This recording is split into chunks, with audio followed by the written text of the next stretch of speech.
So today we're talking about the fact that I think I3 and EYP Mission Critical Facilities, if I got that right, you've just published a white paper, I think the first in a planned series. Can you give us a bit of an idea? I know it's, the broad topic is sustainability, but can you give us a particular sort of handle on what the white paper covers? Okay, so this is a first in a series of papers. Currently, there's an additional 12 papers that we have planned to publish. But the purpose of the first paper is to essentially, in very broad terms, talk about the sustainable technologies that are applicable or could be applicable to data centers specifically. So there are lots of low carbon technologies on the market. There's I think a fair amount of confusion in the market about which of these technologies may be useful to data centers. So that's the one thing. And then the other thing that we talk about in that paper are new revenue opportunities associated with sustainable technologies. Because I think this is from an economic standpoint, this is a necessary topic that is new. I mean, typically data centers don't generate revenue from their standby power or energy storage system. So that's a new angle. Okay, and in terms, before we drill down into the specifics you've talked about in the paper, it'd be good to have a little bit of thought about, when we look at sustainability, I guess there's always a balance to be struck between, clearly there's a financial angle to it, whether it's a plus or a minus, there's operational issues, and then clearly there's the environment itself. Does the paper, or do you have any thoughts as to how those three can all align, or does sometimes choices have to be made between one or the other? Okay, so that is correct. So when you're considering the technologies, there's far more than just the technology itself that you have to look at as a data center owner. You obviously have to look at the economic upside, downside. There are many environmental factors which also play a part. So one technology may work very well in a temperate climate that may not work at all in a tropical climate. And there are also technologies which are less applicable or more applicable according to the grid, in other words, the power grid emission factor or fuel mix. So there are many factors. So the paper talks about all of these different considerations. What it doesn't do is say this is the right solution for you. It's really just saying, guys, when you're looking at this, these are all the considerations that you have to take into account, or rather should take into account, when you're deciding which is the best technology for your application. Okay, and fairly recent, I think there's this new EU carbon neutral data center pact. I think that's how they describe it. The idea being that the data centers across Europe, I guess, will be carbon neutral by 2030. Do you think, that's a laudable objective. Do you think it's achievable? Or do you think maybe, I think 2050 is more of a concrete date whereby the world has sort of decided carbon neutral is going to arrive. So how do you characterize the data centers objectives with that wider view? Well, so yeah, as you say, it's a laudable objective, and it's to be commended. So let's be clear about that. I'm fairly clear in my own mind, and fairly frankly outspoken on this point, because if you're going to really move the needle, in my opinion, in terms of sustainability, in other words, to significantly reduce the carbon footprint of data centers, it's going to require a mandate. It's going to require government mandate. A number of people believe, I believe wrongly, that you can simply rely on economic factors to do that. I think the issue is too important to simply rely and hope that the economic drivers are sufficient. Economic drivers or market forces are not always don't always have a positive impact. If you look at, for example, the subprime and the consequential financial crash that arose because of that arose because of the lack of regulation within the industry. So I'm not suggesting anything like that is going to happen. What I'm saying is that you need to have a rigid mandate backed by government to ensure that the objectives are met. And just picking up on that, but do you think the industry and maybe even society more generally is ready to have that kind of mature conversation, or are we still unfortunately in the soundbite world where, for example, I also think the air industry, during lockdown it's been great because they haven't been flying, so environmentally that's tremendous, but clearly there's a massive pressure for them all to get back flying and making money again, but then they're going to start polluting, quite frankly, again. So do you think that kind of friction still has to be addressed in a meaningful way? I think my sense of it is the industry as a whole is on board with doing the right thing, fundamentally. My view is that the industry is constrained by necessity by market forces as things stand, which don't necessarily coincide with the sustainability objective. Let's put it this way, if we accept the data center industry is mission critical to society, then, and if we also accept that the data center industry is a significant, as it stands, a significant negative contributor to the decarbonisation. It just simply stands to reason that that the governments need, in my opinion, need to step in, no matter how amenable or otherwise the data center industry might be to legislation. And I personally, I think we have enough legislation, but I wouldn't ordinarily state this, but I think in this particular case, it has to be mandated. It's just my view. Okay, and moving on to the technologies or ideas that the white paper covers, perhaps if you can talk through a little bit about each, starting with the idea of demand side response, if we can. Okay, so this is definitely an upside for data centers. So this is essentially now integrating the data center energy systems with the grid. So currently, as you know, the way that the data centers interact with the grid, generally speaking, is data centers take power from the grid, condition it through a UPS system, and use standby diesel generators, generally speaking, as the backup power. So essentially, there is no proper integration in the grid, in the sense that the data center does not export power to the grid and typically doesn't isolate itself from the grid when the grid has the demand issues. So the opportunity really with low carbon technologies, and you can't do this with diesel generators because they're carbon heavy, is if you look at alternative forms of generation and alternative forms of energy storage, due to their relatively low carbon footprint or emission factor, if you can integrate that with the grid, you can do two things. One is you can support the grid when the grid has a particular need, and most grids do have a need in terms of additional generation and support, or support during frequency anomalies and so on. There's an opportunity there for the data centers to change completely in the way that they're deployed, and in the sense that they integrate with the grid and support the grid, either by injecting energy into the grid or by disconnecting from the grid when the grid has a particular surge in demand. There's a real opportunity there for data centers to draw additional income from the grid. And the thing about this is that there's absolutely nothing new about this, except in the data center sense. And distributed generation has been increasing throughout the world for many years, and there are well-defined protocols and policies for the way in which these distributed systems interact with the grid. What I'm saying now is, well, guess what? Data centers have that opportunity too now, if people are prepared to take that step, which I personally think is inevitable. It's only a matter of time.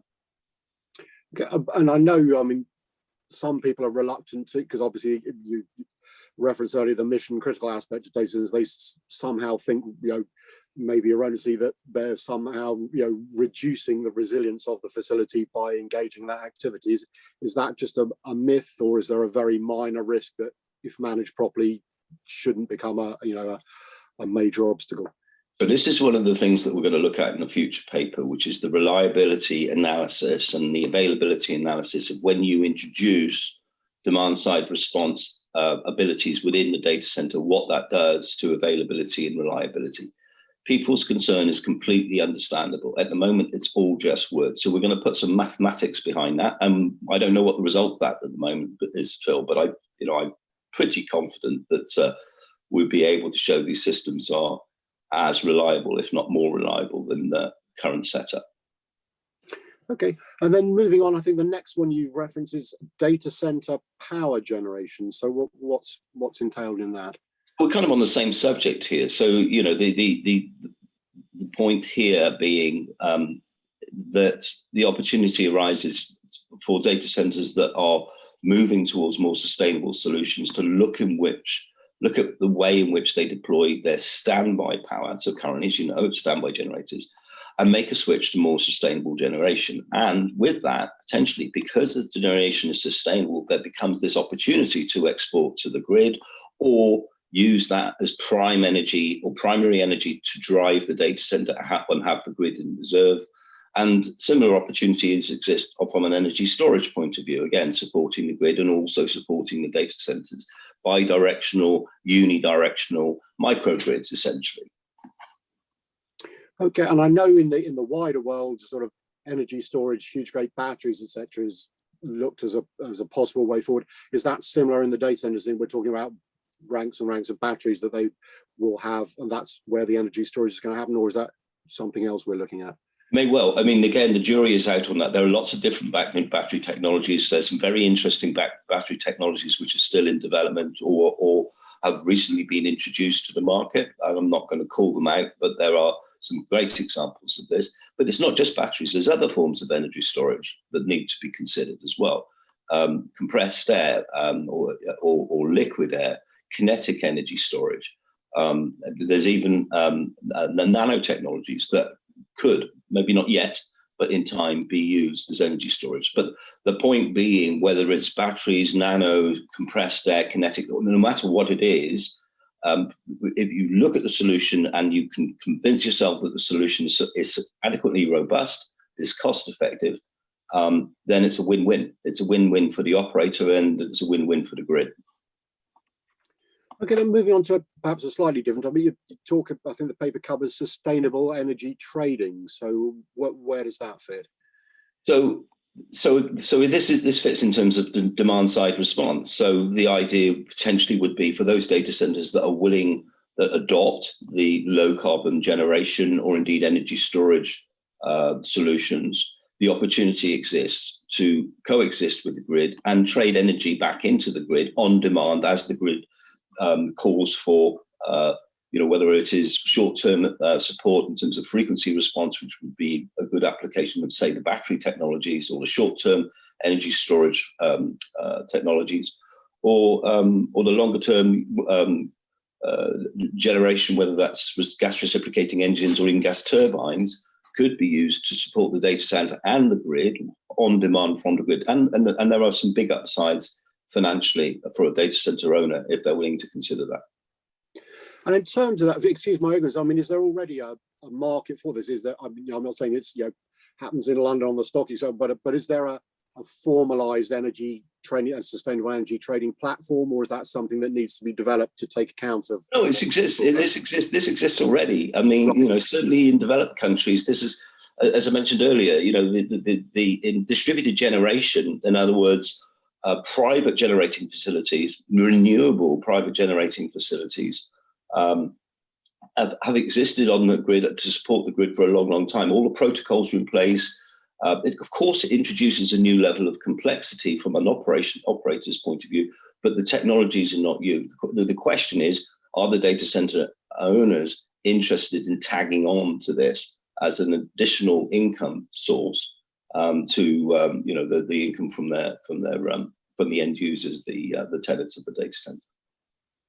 Okay, and also, I mean, I guess slightly related to what you talk about, sustainable performance indices. So, I don't know what those are. So, talk me through that, please. Yeah. Okay, so listen, I mean, so in the absence of anything else, what we need to do is look at each sustainable technology and figure out just how sustainable it is. So, there's a lot of factors that need to be looked at from a point of view of sustainability. Obviously, there is efficiency. There is the embodied energy, in other words, not the energy used associated with creating that product, but never mind the amount of energy that it uses whilst it's in production. There are things like deleterious effects. So, for example, if you look at lithium ion, while on the face that lithium ion has a happy face, there are some negative attributes from the point of view of the deleterious effect on the environment, and so on and so on. So the idea is to take these metrics and simply use these metrics to compare one sustainable technology to another, which should give an output, which is, there are numerous ways in which this can be done, but this is kind of our way of encapsulating and addressing the various factors that should be considered to arrive at an overall sustainability factor. That's what this is about. And I mean, you've mentioned obviously the whole life cycle it can be very difficult to actually drill down into the, environmental impact, as you say, from starting with a raw material, like wind turbines, for example. Conversation with someone recently, great technology, renewable energy, but building a wind turbine maybe not the greatest environmental, sort of situation in the world. And then what do you do with the waste metal, etc. at the end? So how easy do you think it is to categorize the environmental footprint or whatever of a particular activity or item? Well, let's be fair to wind turbines first, okay? Because you're given a bit of a hammering there. This is all relative, okay? So we've got a situation at the moment where, as we know, we have a literally untenable, unsustainable trajectory in terms of the way that we, as society, are carrying on in terms of putting more carbon dioxide and other harmful greenhouse gases into the atmosphere. So wind turbines, yes, of course, they have a carbon footprint. When you look at their carbon footprint relative to other sources of generation, they're very small, which kind of, if you don't mind, I'll bring myself onto the next topic, which is this question of, whether carbon net zero is achievable, and certainly by 2030. You've got to understand, this is about an incremental decrease and incrementally reducing or decarbonizing. It is not a question of net zero. Net zero, I mean, it reminds me of these old PUE arguments. People used to say they had a PUE better than one.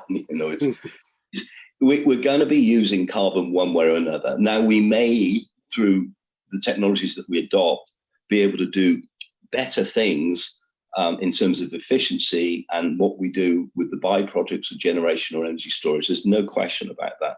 But really, what's being said about this is, if you look at it from a very large, I guess, holistic perspective, it's about incrementally reducing the impact that we would otherwise have. It's not really about net zero. That's just marketing hype, in my opinion. And I've got to ask, do you have a view on, nuclear, if you're a supporter, then it's, renewable, environmentally friendly, etc., and you can really forget about maybe the waste, and obviously the sort of opponents will point out all the potential dangers, but it would appear to be an obvious way. Certainly the government would seem to think that they can just build, well, I say just because nobody wants to build them for them, but if you could build some nuclear power stations, that's clean energy.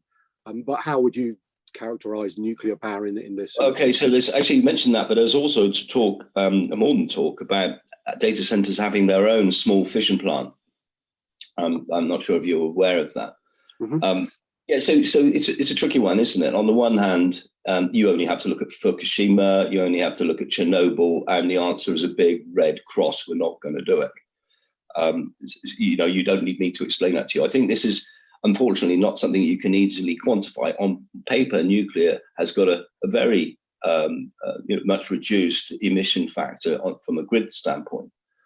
I'm not sure about whether it's right to introduce more nukes or not. I guess if you look at it purely from a carbon point of view, the answer is yes. But then there's also that other aspect of what has happened in the past that I think has to be considered.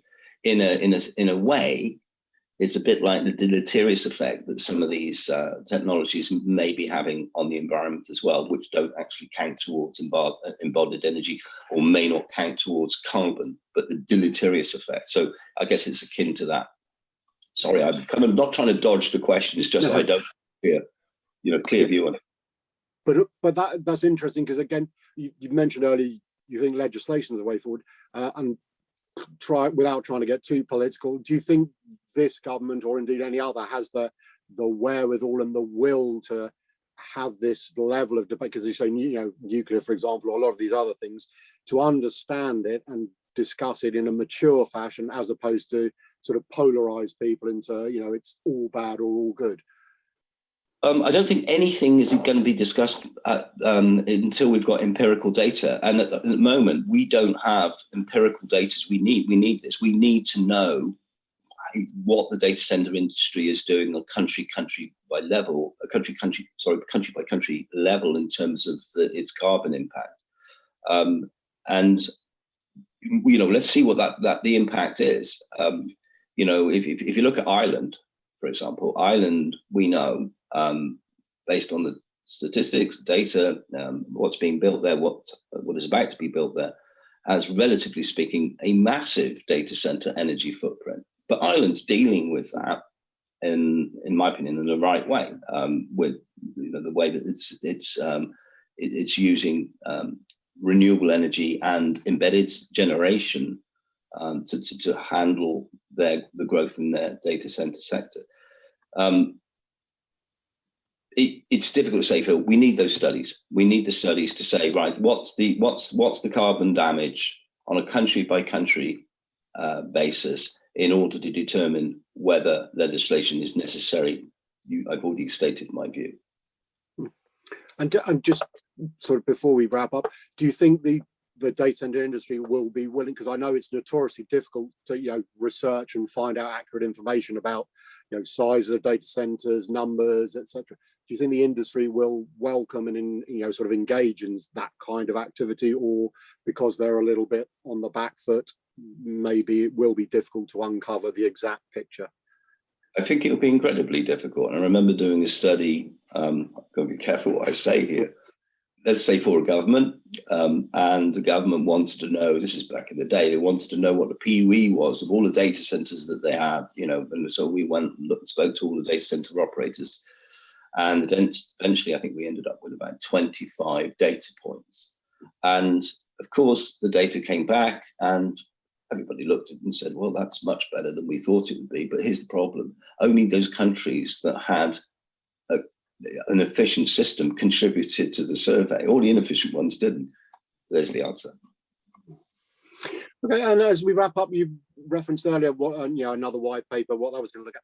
Can you give us sort of, without maybe listing them all, but just give us some idea of the areas you're going to look at? I mean, for example, I've just been looking at water. I mean, PUE is massive, but water usage effectiveness is another one that interests me. I mean, is that one of the areas you might be covering in a future paper?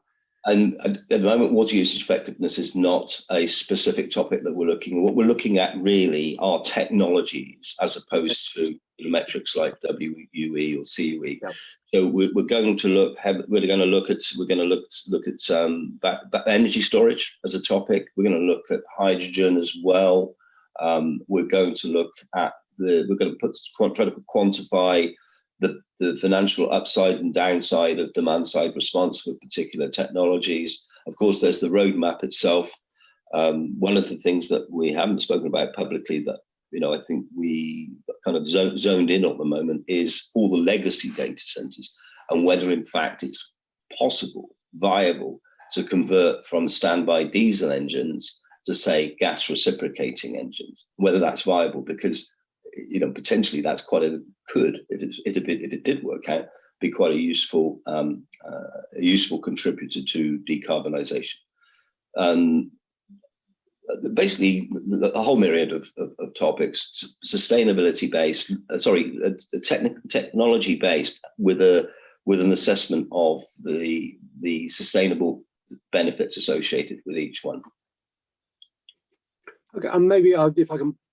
Might be a bit unfair, but put you on the spot. When it comes to the whole sort of energy power debate, are you a glass half empty or Hoffel, do you think we're going to run out and it's all going to end up in a bit of a mess, or do you think if we do the right things, within the right time frame, we can look forward to a healthy future, dare I say? Of course, we'll do the right thing. It just takes education. People just need to understand what the benefits are. Whether that's no matter what the technology. Yeah, we'll make it. Of course, we will. We'll probably do it. During the last 100 meters of a marathon. But yeah, I will make it. Anyway, but I'm an optimist. There you go. Okay, no, that's brilliant. I really enjoyed chatting to you. So, Ed, thanks very much for your time. All right, Phil. See you soon. Bye-bye.